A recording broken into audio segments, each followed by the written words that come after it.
Waheguru Ka Khalsa, Waheguru Ki Fateh, bienvenue à vous mes amis. Aujourd'hui je réponds à la question suivante qui m'a été posée. Quelle est la place de l'hygiène dans la vie spirituelle d'un sikh? Son rapport à l'eau, y a-t-il des ablutions? Sont-elles des ablutions rituelles? Donc je remercie la personne qui m'a posé cette question parce qu'effectivement, lorsqu'on se rend dans un gurdwara, on voit que avant de pénétrer dans le darbar, eh bien, ou même de passer au langar aussi, on voit les sikhs se déchausser, laver leurs pieds, leurs mains et leur bouche. Enfin, pour certains d'entre eux le font normalement. Effectivement, il y a cette dimension-là aussi. Donc, c'est tout à fait normal que cette question soit posée, puisqu'on peut le voir dans d'autres religions où il y a une purification qui est faite avant soit d'entrer dans les lieux sacrés ou avant de faire sa prière. Et là-dessus, la Bani s'est exprimée. Alors, c'est souvent assez méconnu, parce que la plupart du temps, ce qui est invoqué, c'est que la Bani fait référence au fait que le véritable bain de purification, les véritables ablutions qui ont un impact sur la vie spirituelle, c'est l'immersion dans le Nam, c'est-à-dire la connexion permanente dans la vie spirituelle avec Vaheguru. Le danger, c'est que si l'on réduit uniquement la Bani à cette interprétation-là, on va entraîner des comportements qui ne sont pas du tout conformes à ce que la Bani explique dans son intégralité. Pourquoi? Parce que la Bani, elle est faite pour parler aux êtres humains. Elle n'est pas faite pour parler aux anges en particulier. Elle est adaptée à la condition de l'incarnation dans un corps humain. Donc, elle traite à la fois des questions intérieures à la vie spirituelle, mais aussi des questions extérieures concernant en même temps, si vous voulez, les comportements et le corps lui-même, la gestion du corps lui-même. Donc, lorsque nous allons au rang 57, à la ligne 7, nous y lisons l'enseignement suivant. C'est Guru Nanak Dev Ji qui nous enseigne ici. Pai re mel nahi nirmal jal nae, c'est-à-dire que, aux frères, l'impureté, la salissure, l'impureté est lavée, est définitivement lavée lorsque on prend le bain dans le Nam. Donc on est purifié lorsque on s'immerge dans le Nam. Donc Guru Nanak Dev Ji nous dit très clairement qu'effectivement, ce qui va chasser l'impureté spirituelle en nous, qu'est-ce que c'est que l'impureté spirituelle en nous? Ce sont les attachements à notre ego et à tous nos désirs et à toutes nos émotions. C'est-à-dire tout ce qui nous attache aux choses qui passent et qui changent, qui ne sont pas durables. Or, effectivement, la seule réalité qui ne change pas et qui soit durable et éternelle, c'est Vaheguru, c'est le Seigneur suprême lui-même. C'est la raison pour laquelle l'objectif de la vie spirituelle, c'est de s'attacher au Seigneur suprême, parce que si vous vous attachez à Dieu et uniquement à lui, vous n'êtes plus en prise aux frustrations dans votre existence.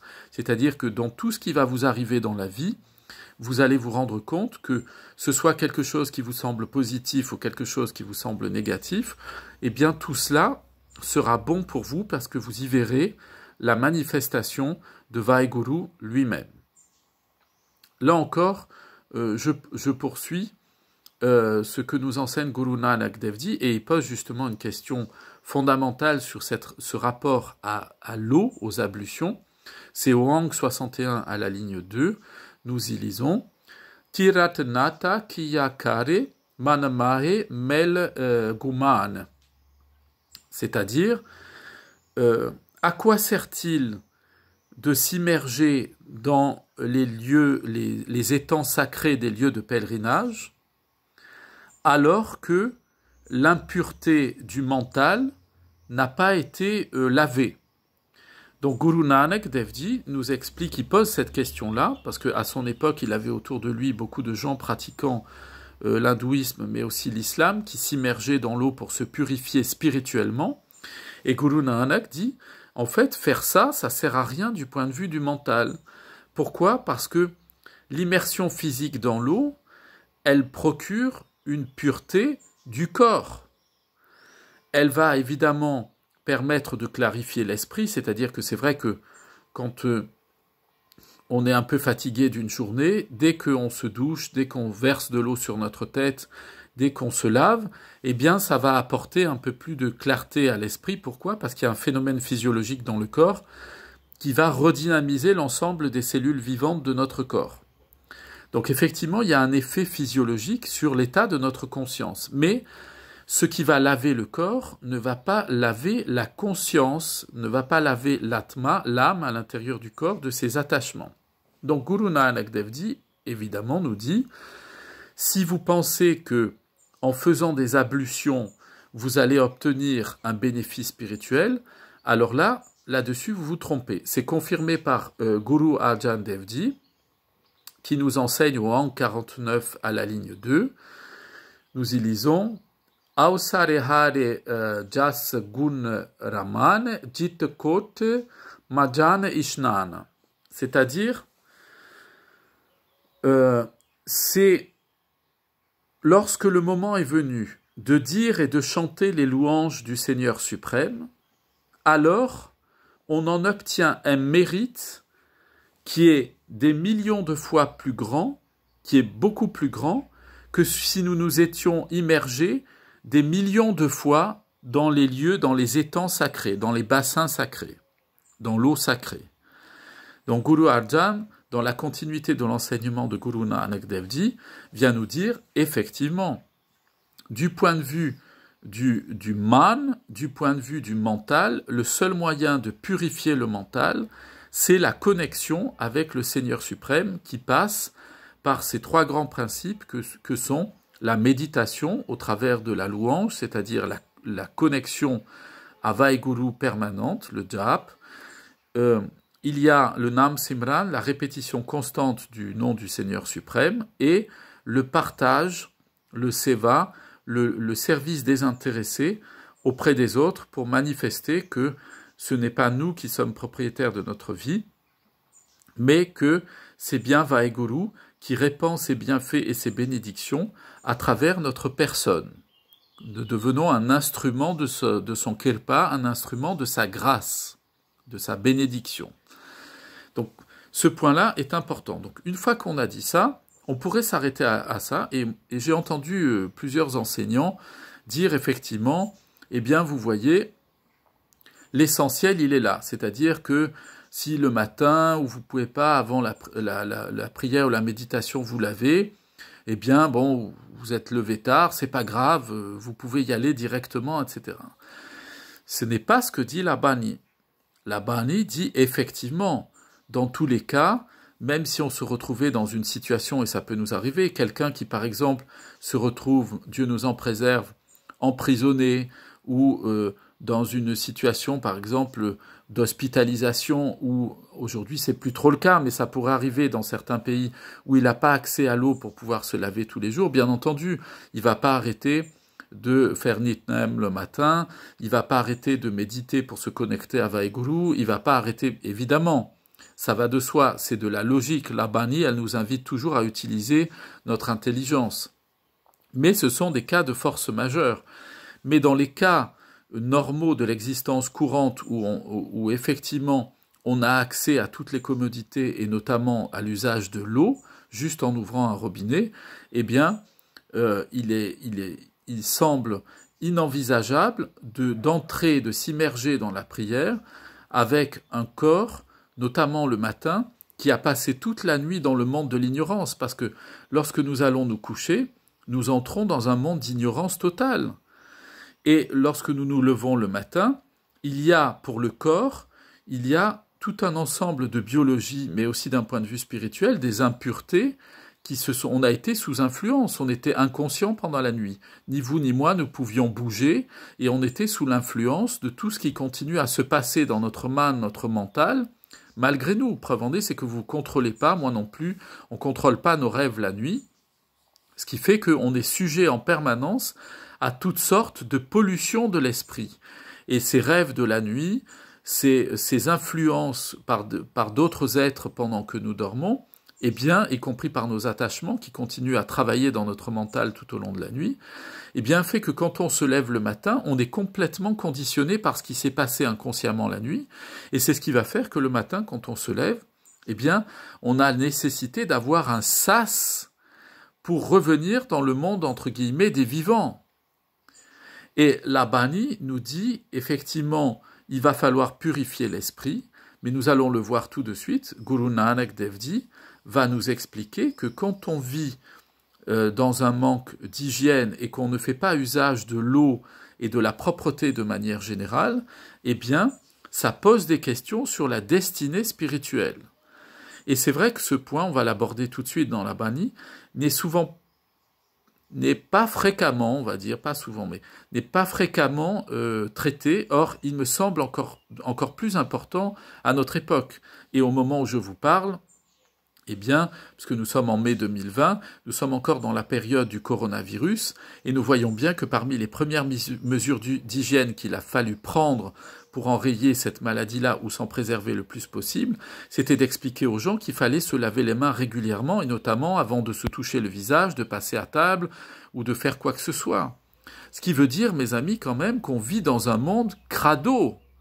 Il faut expliquer aux gens qu'il faut se laver les mains avant de manger, qu'il faut se laver les mains régulièrement et qu'il faut se laver tout court. On a dû dire à des personnes, quand vous rentrez de vos journées, vous avez été en contact avec des gens, y compris dans les magasins, etc., prenez une douche, lavez-vous. Ça veut dire que c'est pas naturel chez les gens. Ça veut dire, mes amis, qu'il y a un problème. Ça veut dire que quand on a une relation à l'eau qui nous semble, dont on pense qu'on peut s'en dispenser, et qu'on peut directement passer de ce qu'on a fait de la journée à mettre ses mains dans un plat où on prend la nourriture avec les doigts, on la porte à la bouche, mais qu'est-ce qu'on met dans notre bouche? Parce qu'au bout des doigts, vous savez qu'entre le corps et l'esprit, entre la matière et l'esprit, il y a des allers-retours permanents. Qu'est-ce qu'on a fait de ces mains dans la journée? Elles ont porté quel karam, quelles actions physique et spirituelle. Et ensuite, on va toucher le plat et on va ingérer la nourriture. Mais on va devenir ce qu'on mange, on devient ce qu'on mange. Si vous prenez du poison, Dieu nous en préserve, vous le mangez, vous devenez le poison, vous mourrez. Dieu préserve. Si vous mangez quelque chose de bon et de sain, ça vous fait du bien. Si vous mangez une nourriture industrielle, ça vous fait du mal. Et ça va avoir une influence sur votre vie spirituelle, bien entendu. Comment mener une vie spirituelle et en même temps avoir un rapport au corps et donc à la nature et donc à l'alimentation et donc à l'hygiène, à la propreté, qui serait dégradée? C'est pas possible. Quand on mène une vie spirituelle, on aspire physiquement à avoir un corps qui soit le temple, le sarnaï, le temple de Vaheguru. Et donc, on le tient en permanence propre, soigné, et on ne met pas n'importe quoi en lui aussi. C'est pour ça qu'on lave les mains, on lave la nourriture, on lave les fruits, les légumes, etc. Parce que on a le devoir d'entretenir ce cadeau que Vaheguru nous a fait du corps, parce que c'est ce corps qui nous permet, humains dans l'incarnation présente, de pouvoir suivre les enseignements de Guru Sahib et de connaître la mukti, de développer notre vie spirituelle. Ce n'est pas une portion négligeable. Donc nous allons nous rendre tout de suite au Ang 149, et Ang 149 et 150, puisque le slok de Guru Nanak Dev Ji, il se répartit sur ces deux Ang. Et je vais pas le traiter en entier, je vais simplement vous citer des portions ici de ce slok, de la Bani. Guru Nanak Dev Ji commence en disant Sir Kohai Piya Malvani Juta Mang Mang Kai. Il parle des sadhus ici. C'est-à-dire que c'est un courant ascétique dans la tradition hindoue, de gens qui vivent tout nus, ils se couvrent avec des cendres, des bûchers funéraires, et ils n'ont aucune hygiène, strictement aucune hygiène. Et Guru Nanak va donc faire référence, il parle dans ce slok à leur hygiène physique. Il ne parle pas de leur hygiène spirituelle. Et il va nous expliquer que le manque d'hygiène physique a des incidences réelles sur la vie spirituelle. C'est pas je peux être un crado toute ma vie et en même temps un saint. Nos maîtres de mémoire bénis nous disent il y a toujours un équilibre. Tu travailles et tu mènes une vie de sainteté. Tu es propre et tu mènes une vie de sainteté. Tu es honnête et tu mènes une vie de sainteté. Tu t'engages dans la politique et tu mènes une vie de sainteté. Tu t'occupes de ta famille et tu mènes une vie de sainteté. Tu pars pas dans une grotte, tu ne laisses pas tomber la société et tu vis pas crasseusement. Donc on va voir ce que Guru Nanak dit à leur sujet. Donc on l'a entendu. Donc ils mélangent leurs cheveux, ils emmêlent leurs cheveux au-dessus de leur tête, nous dit Guru Nanak Dev Ji. Ils boivent de l'eau sale, de l'eau crasseuse exactement, et ils passent leur temps à mendier, et ils mangent les ordures qui ont été jetées par les autres. Donc Guru Nanak Dev Ji dit, c'est quand même pas la joie du point de vue de l'hygiène. Hein. Ils sont pas du tout dans une vie hygiénique. Il poursuit.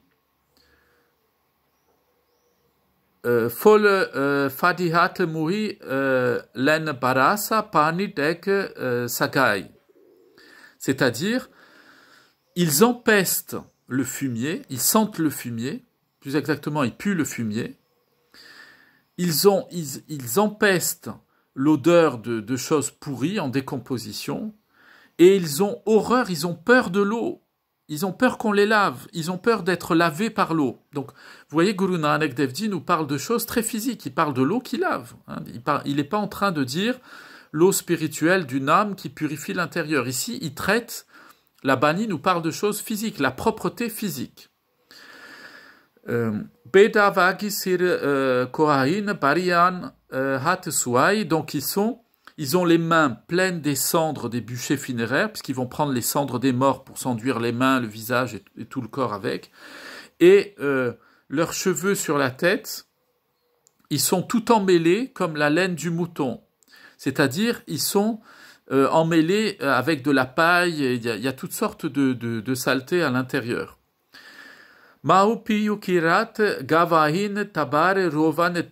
C'est-à-dire, ils ont renoncé à l'éducation, à l'hygiène, à la bonne éducation que leurs parents leur ont enseignée, et leur entourage familial pleure de désespoir en les voyant vivre comme ça.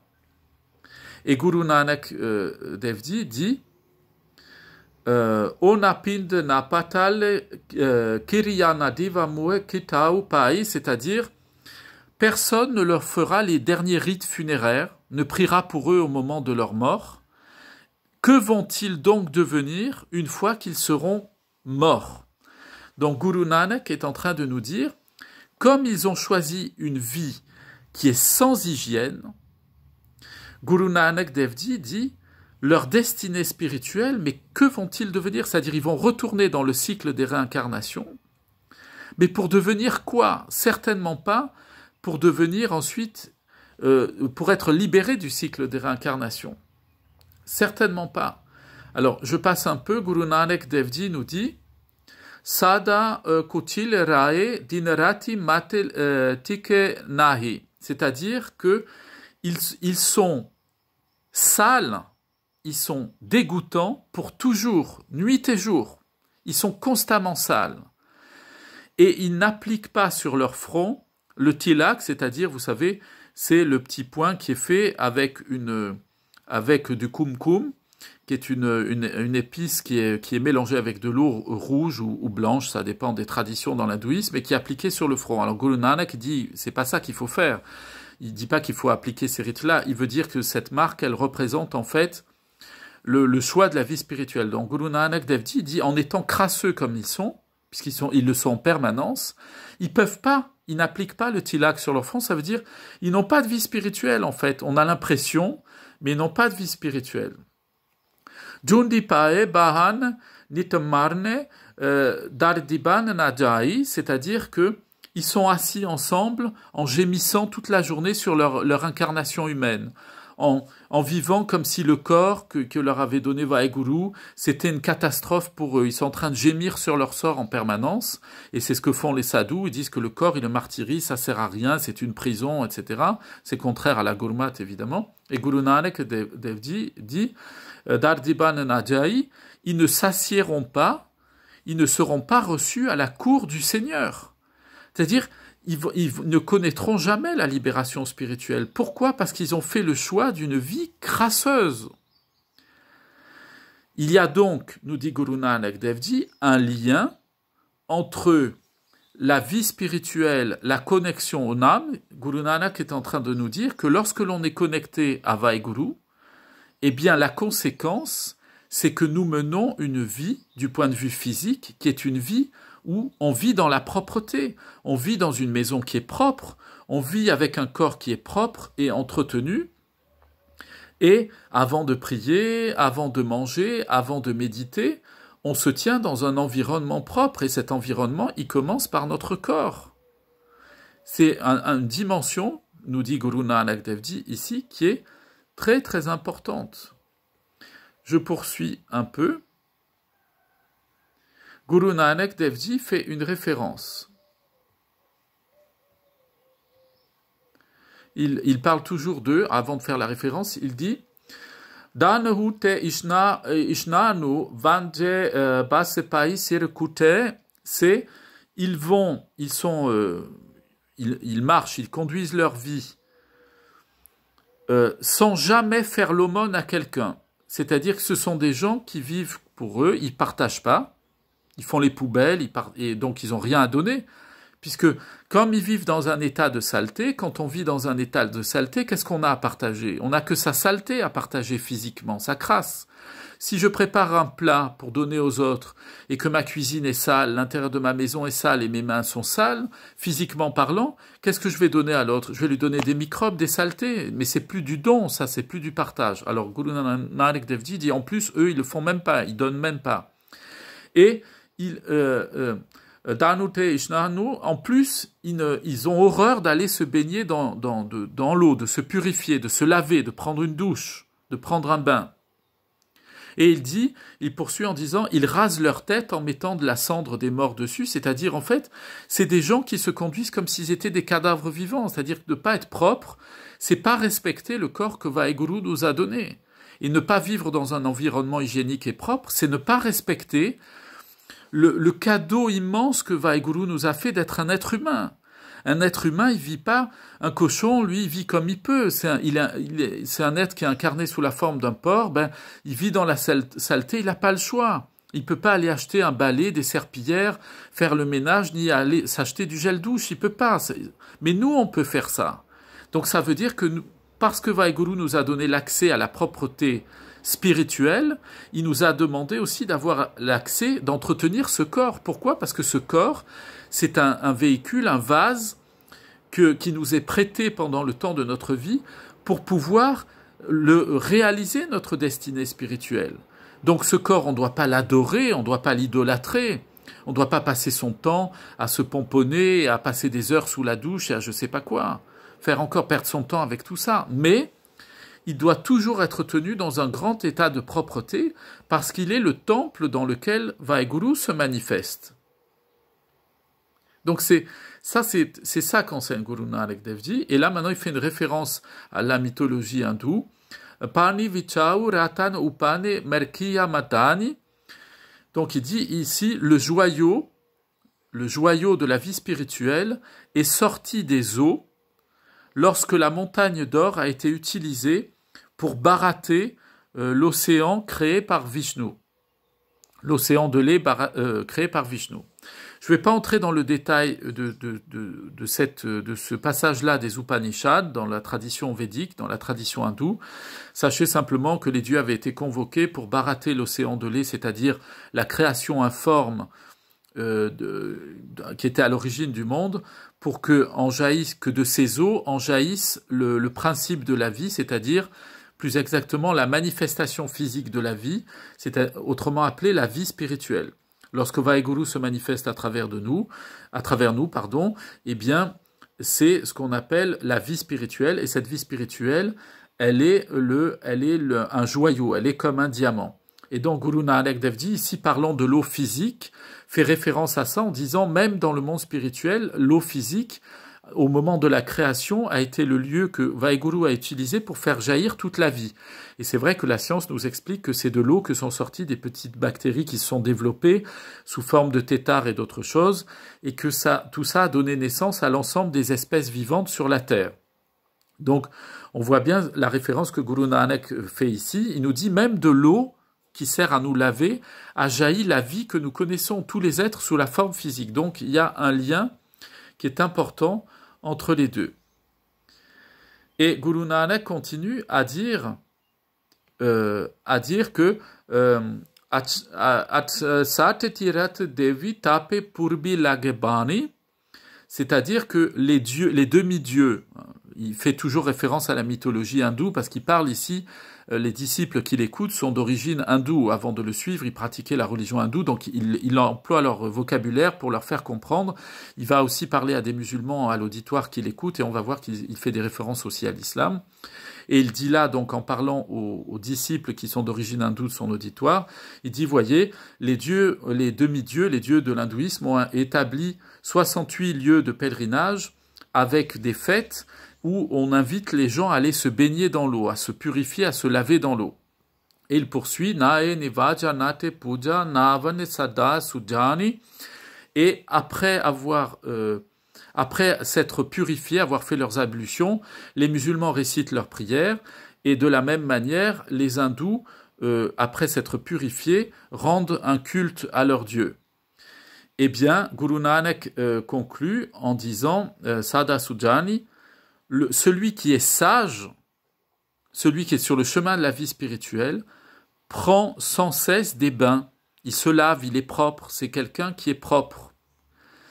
Et Guru Nanak, vous voyez, nous enseigne très clairement que dans la vie spirituelle, l'hygiène physique, la qualité de la propreté des aliments que nous mangeons, la propreté de nos maisons, la propreté de nos vêtements, en fait, que notre environnement dans lequel nous trouvons, mais ça va au-delà de ça, la propreté de nos conversations, la propreté des relations que nous avons avec les autres et des sentiments que nous avons vis-à-vis des autres, cette hygiène dans le domaine du corps physique, et parce que la psychologie, les sentiments appartiennent au corps physique aussi, les émotions au corps physique, eh bien, l'hygiène que nous avons du corps physique est très importante. C'est pas elle qui nous procure la délivrance spirituelle, mais elle participe à notre progression spirituelle.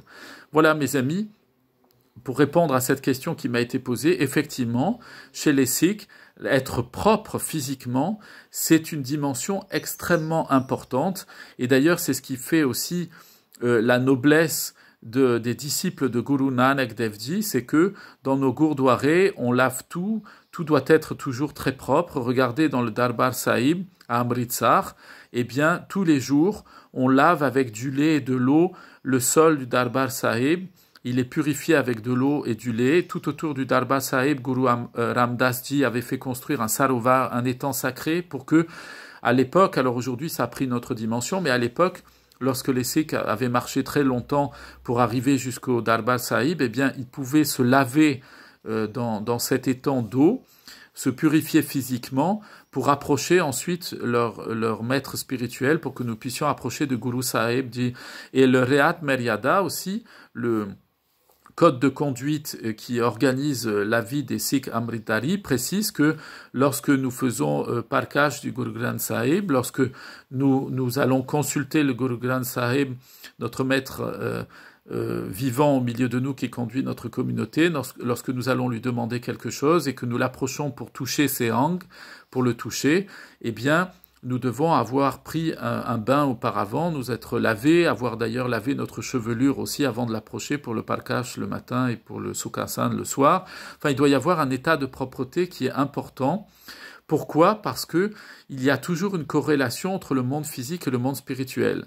Donc je rappelle bien, se laver avec de l'eau, ça ne change pas notre destinée spirituelle, mais c'est un témoignage du respect que nous avons pour le don, la bénédiction que nous a faite Vaheguru, de nous donner ce corps humain, cette incarnation humaine, pour être délivrés du cycle des réincarnations. Portez-vous bien, plein de bénédictions sur vous, vos familles, vos amis, vos voisins et tous ceux que vous aimez. Je vous dis à très bientôt. Vaheguru Ji Ka Khalsa, Vaheguru Ji Ki Fateh.